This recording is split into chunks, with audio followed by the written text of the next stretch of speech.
자리에 앉으십시오. 할렐루야. 하나님의 크신 은혜와 우리 주 예수 그리스도의 은혜와 평강이 오늘 주님 앞에 나와 예배드리는 태연의 모든 성도들과 가정 위에 함께 하시기를 주님의 이름으로 축원합니다. 오늘 본 말씀은 예수께서 사마리아 우물가에서 여인을 만나시고 난 뒤에 일어난 일을 기록하고 있습니다. 제자들이 음식을 구하기 위해서 마을로 간 사이에 예수께서 여인과 대화를 나누셨죠. 돌아서 보니까 예수께서 아직 여인과 함께 대화를 하고 계셨어요. 제자들은 무슨 일을 하고 계시는지 또 뭘 그 여인에게 구하셨는지를 물어보지 않았습니다. 이 여인은 예수님과 대화하다가 물동이를 버려두고 마을로 들어갔고요. 그리고 사람들에게 메시아를 만났다고 막 이야기를 합니다. 많은 사람들이 예수님을 보러 왔죠. 제자들이 예수님께 음식을 준비해서 드리려고 했어요. 그랬는데 예수님은 이렇게 말씀하시는 거예요. 내게는 너희가 모르는 다른 양식이 있다.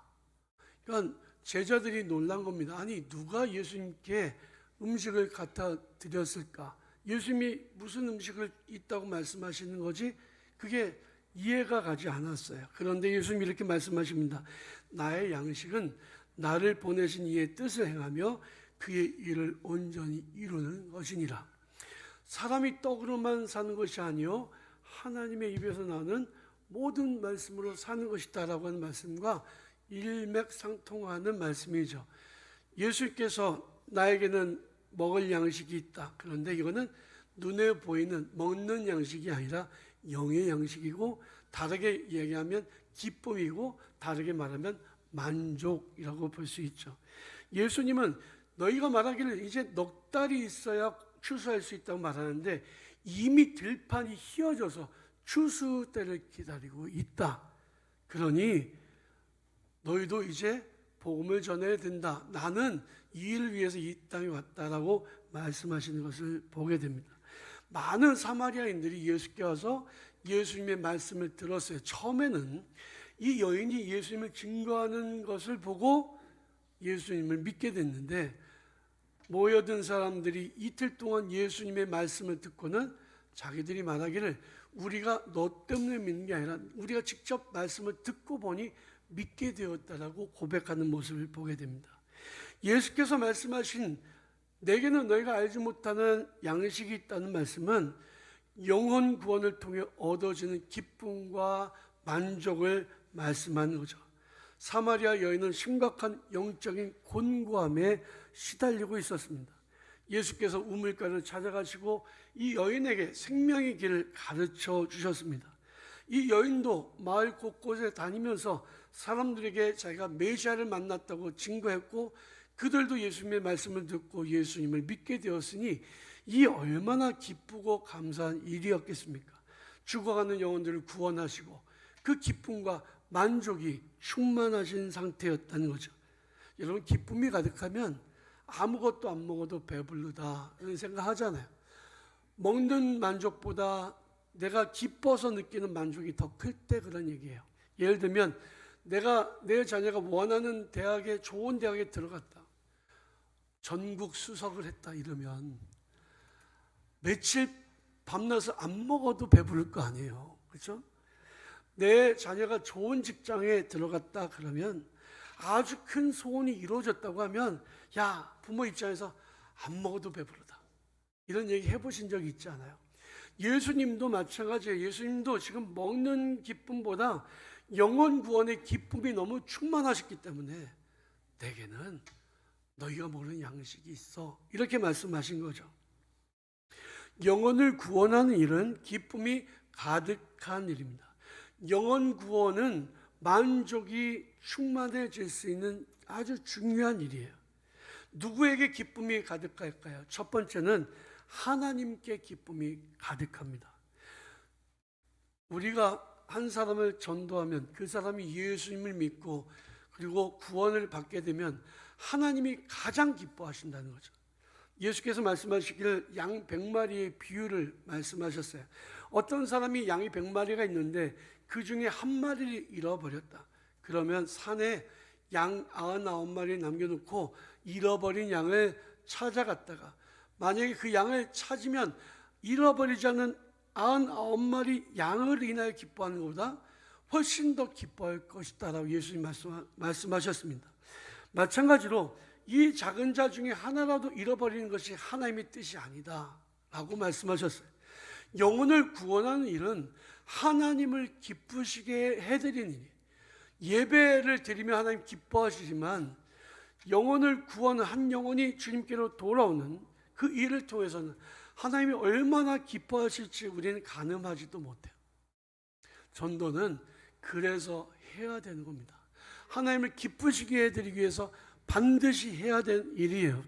둘째로 한 영혼이 구원을 받으면요, 우리의 기쁨이 충만하게 됩니다.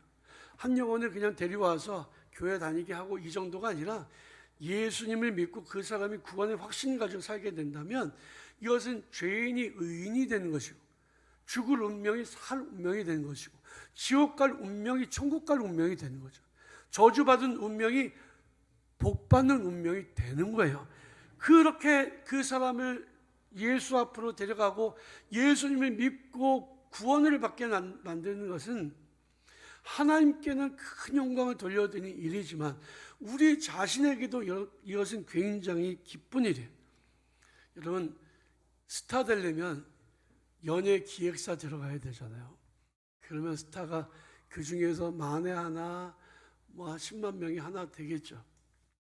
그런데 하나님 앞에서 스타가 되는 방법이 있어요.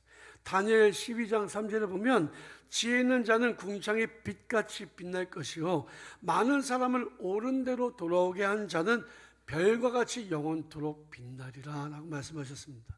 하늘에 있는 별처럼 영원토록 하나님이 기억하시고 영원토록 복을 주시는 사람이 바로 많은 영혼들을 주님께로 돌아오게 한 사람이죠.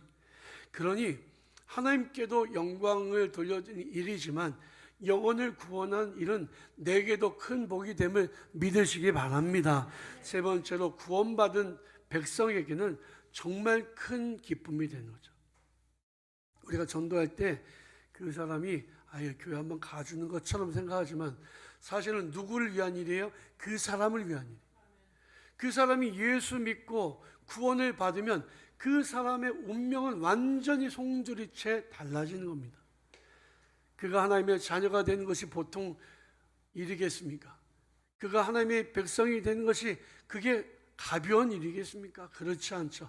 더 이상 마귀 사탄이 그 사람의 운명을 가지고 장난칠 수 없는 하나님께서 복을 주시는 축복의 삶을 살게 되는 거죠. 그가 예수 믿으면 예수 믿는 것으로 말미암아 엄청난 복과 은혜를 받게 되는 거예요.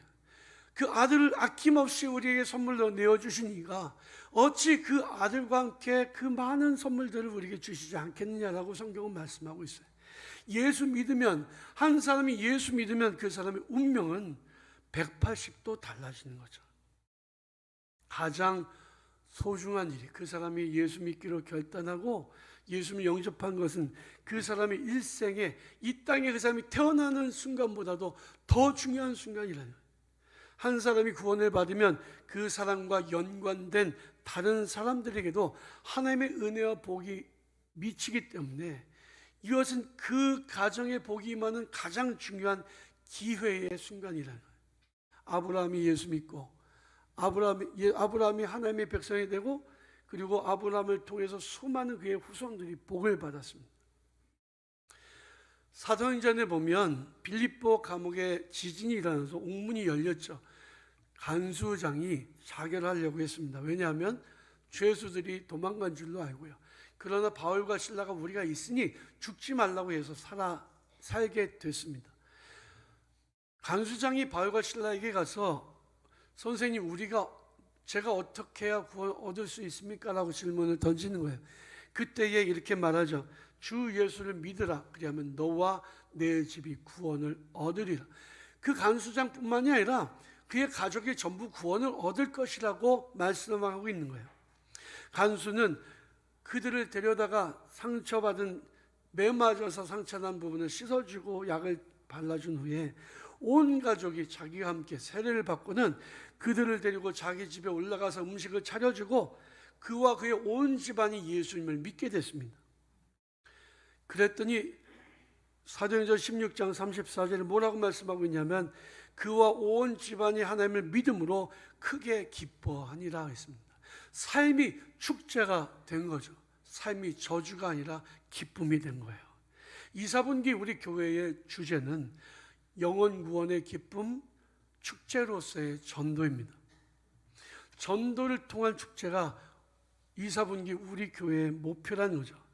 전도는 무엇이에요? 하나님을 기쁘시게 해드린 거고, 전도는 무엇입니까? 우리 자신이 기쁨이 되는 거고, 전도를 통해서 구원을 얻는 영혼들에게도 큰 기쁨이 되는 거죠.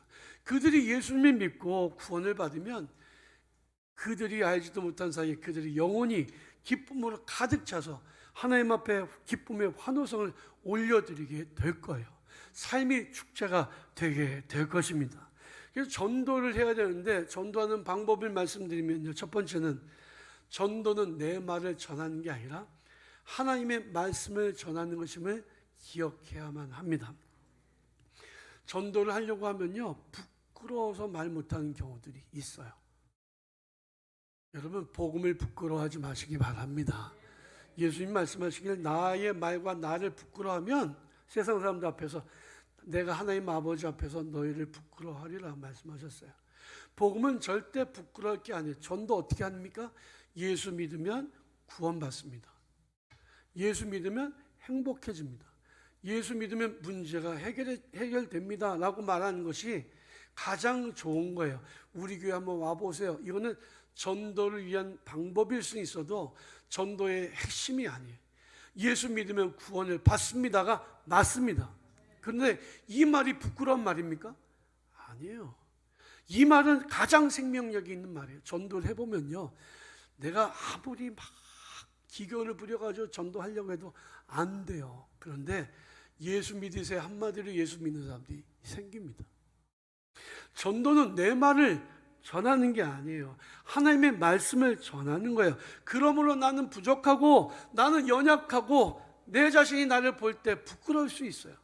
그러나 하나님 위대하시고 하나님의 은혜가 충만하시기에 복음을 전해 듣는 사람들에게 넉넉한 은혜를 주시는 것을 믿으시기 바랍니다.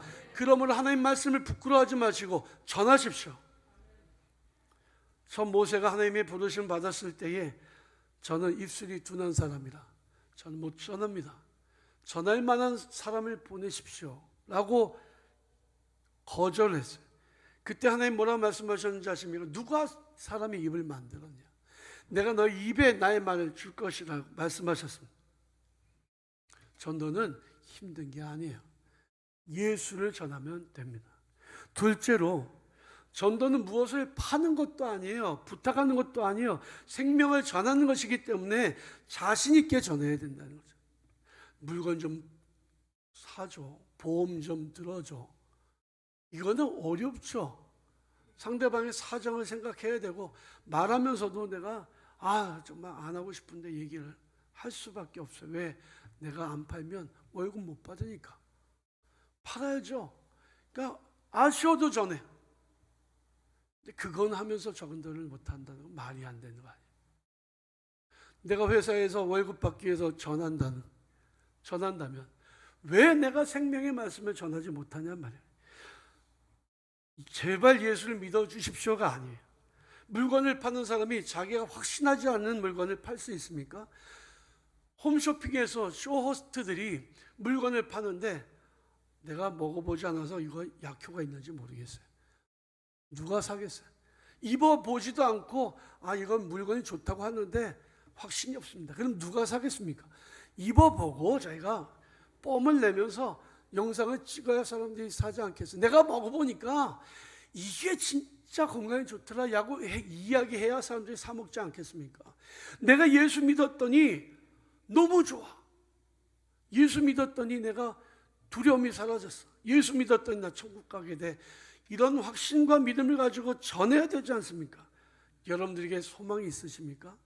예수 믿은 기쁨이 있으십니까? 여러분 영생에 대한 소망이 있으세요? 예수 믿기 잘하셨습니까? 내가 괜히 예수 믿어가지고 그러신 분은 안 계시나요? 그런 분들은 전할 수가 없겠죠. 그런데 내가 예수 믿기 잘했다, 내가 예수 믿어서 복 받았다, 그러면 예수 안 전할 수 있겠냔 말이에요. 확신을 가지고 전할 수밖에 없지 않겠습니까? 요한복음 1장에 보면 빌립이 나다나엘을 찾아갑니다. 왜? 전도하려고. 예수님을 만나니까 예수님이 하신 말씀이 다 맞고, 모세가 한 율법에 있는 말씀과 또 선지자들이 한 말씀들이 다 맞는 것 같아. 그래서 자기 친구 나다나엘을 찾아가죠. 나다나엘에게 말합니다. 우리가 그분을 만났다. 그분이 성경이 말씀하고 있는 메시아야. 나다나엘이 말하죠. 무슨 나사렛 동네에서 뭐 대단한 게 어떻게 나올 수 있겠어? 그랬더니 한마디 하죠. 와 봐. 와서 보면 될 거 아니야. 여러분, 전도가 어려운 게 아닙니다. 와서 봐. 그러면 되는 거예요. 빌립은 와서 보라고 전도했습니다. 내가 메시아를 만났다고 사마리아 여인이 전도를 했죠. 인생의 수많은 고민과 걱정을 가지고 살던 사마리아 마을 사람들이 예수님을 믿고 구원을 얻게 됐습니다. 그러니까 여러분, 내가 예수 믿어서 잘 됐다고, 예수 믿어서 복 받았다고 하는 확신이 있다면 예수를 전하시길 바랍니다. 세 번째로, 확신이 있으니 전도 자체가 기쁘고 즐거운 거예요. 전도를 하는데 의무라니까 하고, 교회에서 하라고 하니까, 교구별로 좀 전도하라니까 어쩔 수 없이 하고, 그냥 시간만 때우고 나갔다 오고, 그런 게 아니라 기쁨을 하는 거죠. 내가 예수 믿었더니 너무 좋아, 너무 행복해. 그 기쁨을 가지고 예수를 전하는 게 맞다는 거죠. 나에게 구원의 확신이 있고 예수를 믿어서 행복하다면 그 행복을 가지고 전할 수밖에 없는 거예요. 어떠한 어려움이 있어도 예수 전할 수밖에 없습니다. 사도행전에 보면 예수의 이름으로 성전 민문 앞에 앉아 있었던 안진뱅이를 고쳐준 사건이 있었잖아요. 이게 예루살렘 성 안에 큰 아주 사건이었습니다. 대제사장의 무리가 바울과 제자 요한을 불러다가, 베드로와 요한을 데려다가 다시는 예수의 이름으로 어떤 일도 행하지 말고 예수의 이름으로 어떤 말도 전하지 말라고 협박을 합니다. 그때 이렇게 이야기해요. 요한과 베드로가, 우리가 마땅히 하나님 말씀을 버리고 너희의 말을 듣는 게 옳은지 판단하라. 우리는 듣고 본 일을 전하지 않을 수 없다. 그리고 데살로니가 그 지역에서 바울과 바나바가 핍박을 받았습니다. 복음을 전하다가 사람들이 쫓아와서 막 핍박을 했어요. 그런데 그들이 그 발에 티끌을 떨어버리면서 이고니온 지역으로 가면서 성경이 뭐라고 말씀하고 있냐면, 제자들은 기쁨과 성령이 충만했다라고 기록하고 있습니다. 내가 전도하는 게 너무 행복하고 기쁘니까 핍박을 받아도 행복한 거예요. 고난을 받아도 행복한 거예요. 예수를 전하다가 내 안에 기쁨이 충만했다는 거죠. 그러니 여러분, 예수 믿고 행복하시다면 예수 전하시기를 바랍니다. 마지막으로 우리가 전도를 시작하면 성령께서 역사하시는 거예요. 참 신기한 거는, 내가 전도를 했는데 저 사람이 교회 다닐 것 같지 않은데 교회 다니게 되는 경우가 있어요. 저 사람 내가 바늘로 찔러도 피 한 방울 안 날 것 같은 사람인데 예수 믿으세요 했더니 그래, 예수 믿을래 라고 하는 사람들이 있다는 거죠. 하나님이 준비하신 사람, 내가 복음을 전할 때 그 사람들이 예수를 받아들이고 주님 앞에 나오는 역사가 일어난다. 전도는 사람의 일이기도 합니다. 왜냐하면 주님이 맡겨주셔서 하늘과 땅의 모든 권세를 내게 주셨으니 그러므로 너희는 가서 모든 족속으로 제자를 삼고 아버지와 아들과 성령의 이름으로 세례해주고 내가 너에게 분반 모든 것을 가르쳐 지키게 하라 하셨으니, 우리에게는 전도의 사명이 있습니다. 그러나 우리가 전도할 때는 하나님 우리만 내버려 두신 게 아니라 성령을 통해서 우리가 그 전도의 일을 잘 하도록 영혼을 구원하도록 도와주신다는 사실을 믿으시기 바랍니다. 사실 예수님께서 이 땅에 왜 오셨는가? 하나님이 이 세상을 너무나 사랑하셔서 멸망치 않고 믿는 자는 구원을 얻게 하시기 위하여 이 땅에 오신 거예요. 그래서 마가복음 1장 38절에 보면 예수께서 이렇게 말씀하십니다. 우리가 다른 가까운 마을로 가자. 거기서도 전도하리니 내가 이 일을 위하여 왔노라. 주님이 이 땅에 오신 이유가 전도하기 위해서 오셨다는 거예요. 그렇다면 우리는 더 힘써서 전도해야 되지 않겠습니까? 사도행전 5장 42절에 보면 초대교회의 가장 중요한 일이 무엇인지를 기록하고 있는 말씀을 볼 수 있습니다. 그들이 날마다 성전에 있든지 집에 있든지 예수는 그리스도라고 가르치기와 전도하기를 그치지 아니하였다. 집에 있을 때나 성전에 있을 때나 어디 있든지 그들은 예수가 그리스도라고 전하는 것을 그치지 않았다. 초대교회에서 가장 중요한 일이 전도였습니다. 작년 우리 감리교회 통계가 나왔는데 우리 감리교회 전국의 교인들의 숫자가 115만 명, 코로나 전에는 140만 명이었습니다.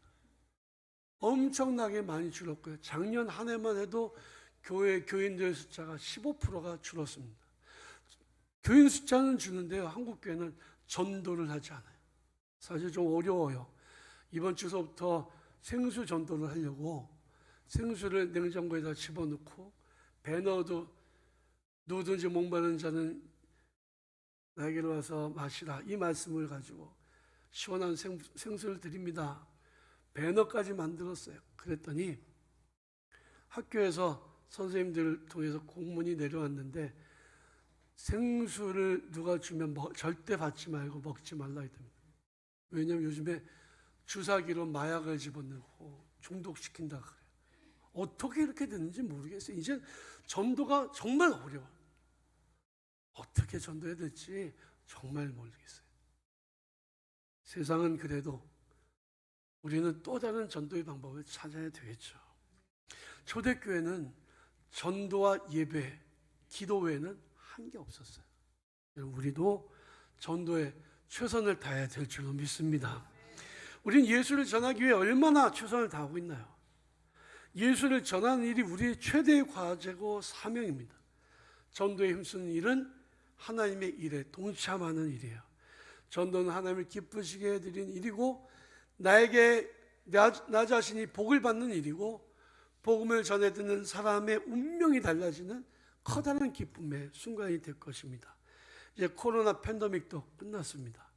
더 이상 움츠리지 마시고 복음 전파에 최선을 다하여 우리 기독교인의 본분을 다하고 전도가 축제가 되는 교회, 영구원의 기쁨으로 가득한 우리 태원의 성도들이 다 되시기를 주님의 이름으로 간절히 축원합니다.